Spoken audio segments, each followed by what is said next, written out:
Good evening and welcome to another edition of the Hgp Sport for Friday, 14th of February. I am Stanford Howard. Thanks for joining us. We begin the cast by telling you that, taking a look at the CONCACAF Under-20 Men's Championship, Guyana's squad is now down to 15 after 5 players were denied entry into Nicaragua. The locals, however, will head into their first match against Montserrat. Jaden Samuels is following this story. Unfortunate situation for the local under-20 side, now 5 short after being denied entry into Nicaragua by the immigration authorities. The footballers, according to the GFF, were not in keeping with the requisite quarantine period of 10 days for the yellow fever vaccine. According to the GFF, it is strange that 10 players with the exact vaccination date were permitted entry into the country, while a complaint emanated from team manager Daniel Thomas as it relates to the hostile reception the team received. The players and staff were subjected to several layers of security checks that lasted for hours. 1 goalkeeper, 2 midfielders, and 2 defenders have been refused entry into the country, thus exiting the tournament. Meantime, once all the details are in, the GFF will be making a formal complaint to CONCACAF. Jaden Samuels, Hgp Sport. The Windward Islands' Karen Cotty, Kavim Hodge, Shane Shillingford produced half centuries to cement a grip in the 5th round against the Guyana Jaguars in the WICB Regional 4-Day Tournament. Hear more in this report. The 5-time consecutive champions is looking to one-up the Volcanoes in the 5th round. The Jaguars, who lost to the Scorpions by a mere 7 runs and slipped to second on the leaderboard, started their campaign on Thursday, with the Volcanoes taking to the Vale. The openers, Devon Smith and Roel Cato, both produced 27 each for a first wicket stance of 38 runs, while Kavim Hodge, who went through 6 partnerships for 53 runs off 158 balls, helped to stabilize the innings. Also contributing with half-centuries were Karen Cotty and Shane Shillingford, who scored 55 and 53 from 84 and 88 balls, respectively, to garner the support and rounding out the first day on just under 300 runs.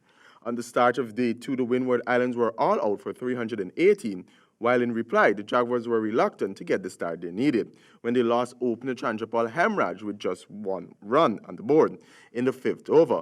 Chandrapal didn't last long either, as he too fell cheaply with just 11 runs, putting the Jaguars on 225 for 2. Despite the early breakthrough into the Jaguars' batting order, skipper Leon Johnson and Shemron Hetimaya began to put the pieces together and build the partnership. Hetimaya was the next wicket to fall for 32 runs, and with Barnwell and skipper Johnson at the crease, they carried the Jaguars to 145 for 3, still trailing by 179 runs.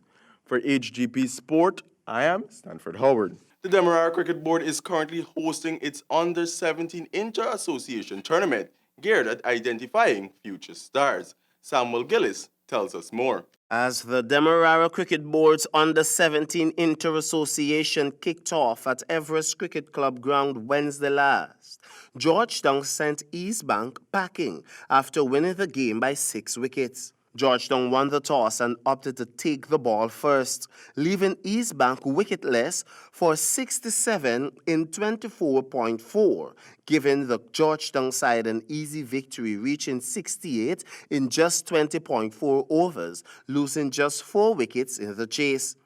Meanwhile, over at Lusignan, West Demerara bowled first in reduced overs of 33 due to rain in their matchup against East Coast, who managed to score 141 for 3 from their allotted 33 overs.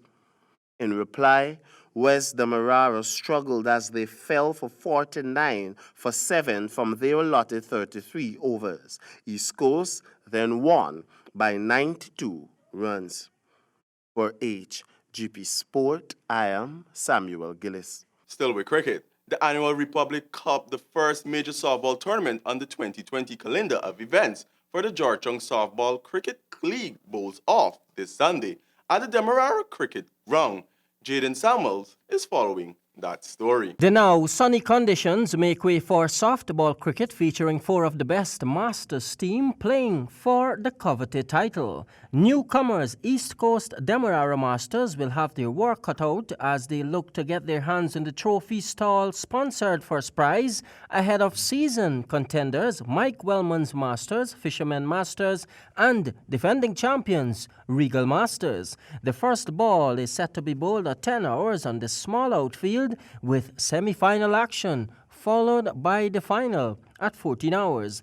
Defending champions Regal Masters will be hard-pressed to retain their title since their recent dip in form has seen the Wellman Masters rising to the top in domestic competitions, while Fisherman Masters will look to create another upset in a major tournament.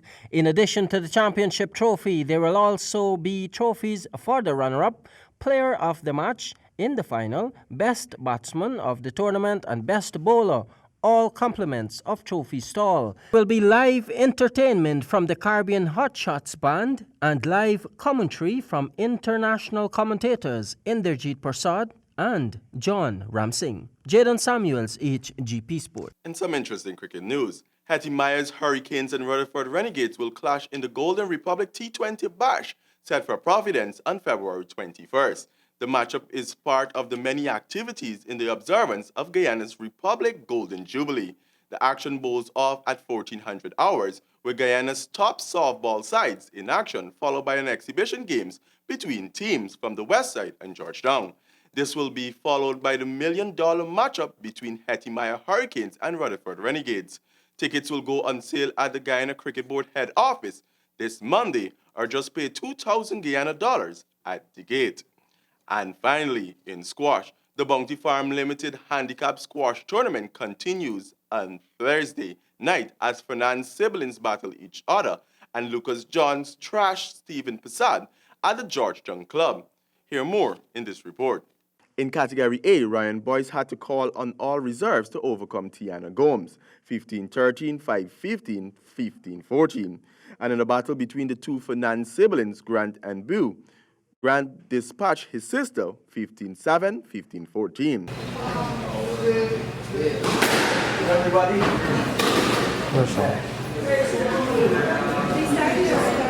The game started already? Yeah.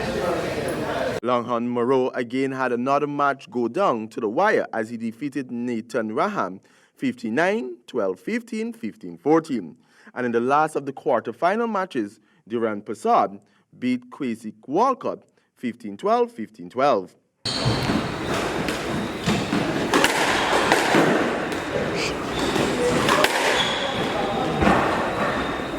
In the open category, Nicholas Narain had to pull out all the stops to overcome the challenge of Mahiti Ramdani, winning in 3 close games 15-10, 11-15, 15-12, while Peter Michael de Groot had a surprising straightforward win in his match with Abasodi Kadagan, scores being 59, 15-8. Brian Edwards took care of Kristen Gomes 15-13, 15-9, and Luis De Silva stunned Ashley Khalid 15-3, 15-13. For HGP Sport, I am Stanford Howard. That concludes our cast for Friday, 14th of February. I am Stanford Howard, reminding you persistence can change failure into extraordinary achievement. Goodbye, and over to you, Javon.